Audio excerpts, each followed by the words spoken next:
क्योंकि जो हमारे आदरणीय प्रधानमंत्री जी की जो मंशा थी, जो उन्होंने अपनी बात को कहा था कि हमें हमारे किसान भाइयों की आय को दुगना करना है, तो ये बिल उसी में ही एक कड़ी है कि इससे हमारे जो किसान भाई हैं उनकी आय दुगनी तिगनी चौगनी तक हो सकती है। आप देख रहे हैं Navodaya times Punjab Kesari TV. Corona काल के इस दौर में वैसे तो लोकसभा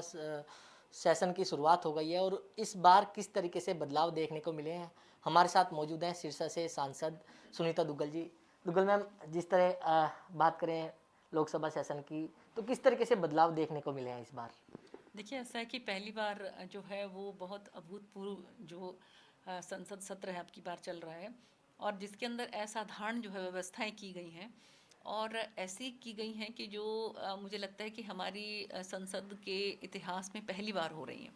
जैसा कि हम बात करें कि अगर हम लोकसभा जो सांसद हैं उनको सिर्फ लोकसभा सांसद परिसर में ही बैठना जो है, पहले उनके लिए ये था कि उनको वहीं बैठना है, लेकिन पहली बार ऐसा हो रहा है कि जो लोकसभा सांसद हैं वो जो राज्यसभा परिसर है उसमें भी बैठ सकते हैं, और जो राज्यसभा के सांसद हैं वो लोकसभा के परिसर में भी बैठ सकते हैं। और व्यवस्था जो है वो इतनी चाक चौबंद की गई है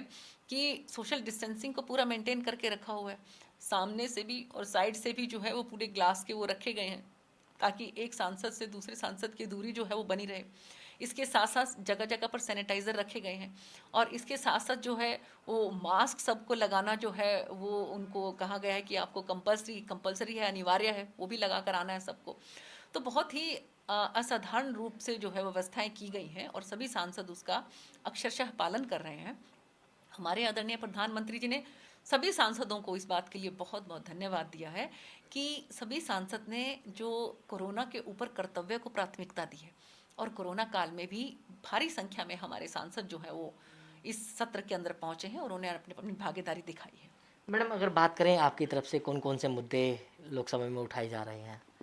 देखिए, ऐसा है कि जो कल पहला दिन रहा तो उसमें 25 के करीब बिल जो है वो पेश किए गए, जिसमें से 2 बिल जो है वो पास भी हो गए। मेन जो है वो हरियाणा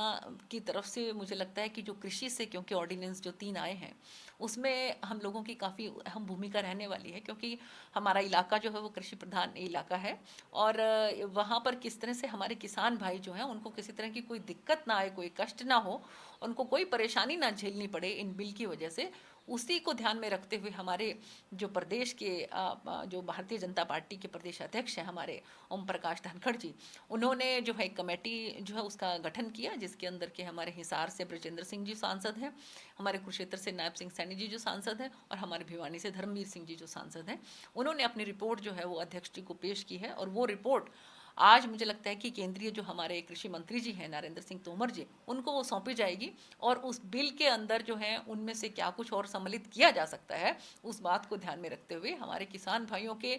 बहुत ही फायदे में रहने वाला ये बिल है। क्योंकि जो हमारे आदरणीय प्रधानमंत्री जी की जो मंशा थी, जो उन्होंने अपनी बात को कहा था कि हमें हमारे किसान भाइयों की आय को दुगना करना है, तो ये बिल उसी में ही एक कड़ी है कि इससे हमारे जो किसान भाई हैं उनकी आय दुगनी तिगनी चौगनी तक हो सकती है। लेकिन मैम, किसान जो है वो विरोध कर रहे हैं इस बिल का। वो पिछले दिनों जिस तरीके से प्रदर्शन भी हुआ और विपक्ष आरोप लगा रहा है कि किसानों पर लाठीचार्ज किया गया है।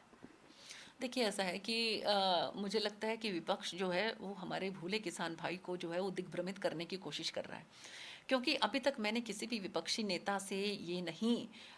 देखा कि उन्होंने कहीं पर भी ये पॉइंट्स में बताया हो कि नंबर 1 इसलिए ये बिल जो है वो गलत है, नंबर 2 इसलिए ये बिल गलत है, जबकि हम लोग जो हैं वो क्रम के हिसाब से आपको ये बताने की चेष्टा कर रहे हैं कि किस तरह से ये फ़ायदे में है। जैसे कि अगर मैं आपको बताऊं कि जो मंडियों का जो सिस्टम है वो वैसे के वैसे ही रहेगा किसान भाइयों के लिए, लेकिन उसके अलावा भी अगर उनको ये फ़ायदा मिल रहा है कि वो अपने फसल को, अपने जो है जो प्रोडक्ट्स हैं उनको अगर बाहर बेच सकते हैं, तो ये उनके लिए लाभ की बात है, ये एक एडिशनल उनको बेनिफिट मिल रहा है। और इसी तरह से जो असेंशियल कमोडिटीज़ हैं उसमें से बहुत सी चीज़ें हैं जिनको अब उनको बाहर निकाल दिया है, तो उसको भी वो बोर्ड कहीं पर भी जो है उसको उसकी सेल परचेज कर सकते हैं। तो ये ऐसी चीज़ें हैं जो उनको एक लिबर्टी दी है, उनको एक खुलापन दिया है।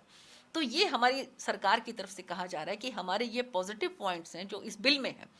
तो कम से कम वो कुछ हमें ऐसे पॉइंट्स तो बताएं कि जिसके अंदर से हमें ये पता लगे कि ये चीज़ें इसके अंदर जो हैं वो गलत हैं, इससे हमारे किसान भाइयों का नुकसान हो सकता है। मैडम, किसान जो है वो मांग कर रहे हैं कि जो ये बिल है इसको एमएसपी के दायरे में लाना चाहिए। दूसरी मांग है कि जो अभी एसडीएम कोर्ट के द्वारा ये अपनी अर्जी लगाते हैं, इसको सिविल कोर्ट के अंदर लाना चाहिए। देखिए, एमएसपी की बात जो है, एमएसपी को कहीं भी किसी तरह से कोई बदला नहीं गया है। एमएसपी ऐसे कैसे ही रहेगी। जैसे कि अब सीज़न आने वाला है, तो इस सीज़न में आप देखना कि जो सरकार की तरफ से एमएसपी निर्धारित की जाती है, वो अभी भी निर्धारित की जाएगी। लेकिन इसके अलावा उनको एक और अपॉर्चुनिटी दी गई है ये किसान भाई को, कि अगर वो बाहर जाकर भी अपने इलाके से, अपने एरिया से बाहर जाकर भी अगर वो सेल करना चाहें तो वहाँ पर वो सेल कर सकते हैं। और रही बात जो आपने बात की है एसडीएम कोर्ट की, तो वो भी बहुत सी बातें मैं देख रही थी कि जो हमारी चारों तरफ से जो चीज़ें आ रही हैं, वो हमारे तीनों जो सांसदों की जो कमेटी है, उन्होंने उन सबको क्रमवार जो है वो लिखा है और वो रिपोर्ट अपनी हमारे प्रदेश अध्यक्ष जी को सौंपी है, जिसको कि आज वो केंद्रीय मंत्री जो हमारे कृषि के हैं नरेंद्र सिंह तोमर जी, उसको सौंपा जाए, उनको सौंपा जाएगा। तो लगता है मैम जो आज मीटिंग की जा रही है कि इससे कहीं ना कहीं जो असमंजस की स्थिति पैदा हो रही है किसानों को देखते हुए, वो अब सोल्व हो पाएगी। बिल्कुल होनी चाहिए वो। और हमारे, मैं तो ये कहूँगी कि जो हमारे प्रतिपक्ष जो है, हमारा विपक्ष है, उनको भी अगर वो सच में ही किसानों के हितैषी हैं तो उनको भी जो है मदद करनी चाहिए इस बिल को जो है पास करने में। और जो भी अपनी उनकी सलाह है, इसके ऊपर पूरा डिस्कशन होगा। अपने डिस्कशन के अंदर वो अपनी जो भी बातें हैं वो रख सकते हैं। अपनी जो भी उनके इसके अंदर सुझाव हैं, उन सुझावों को जो है वो सादर आमंत्रित किया जाता है। और आपकी बार भी जो है हमारे कृषि मंत्री जी ने साफ रूप से ये कहा है कि आप लोगों के सुझाव जो है वो आमंत्रित हैं। तो बिल्कुल ये थी सिरसा से सांसद सुनीता दुग्गल जी, जिन्होंने पंजाब केसरी से खास बातचीत की। दिल्ली से कमल कुमार कंसल, नवोदय टाइम्स, पंजाब केसरी टीवी।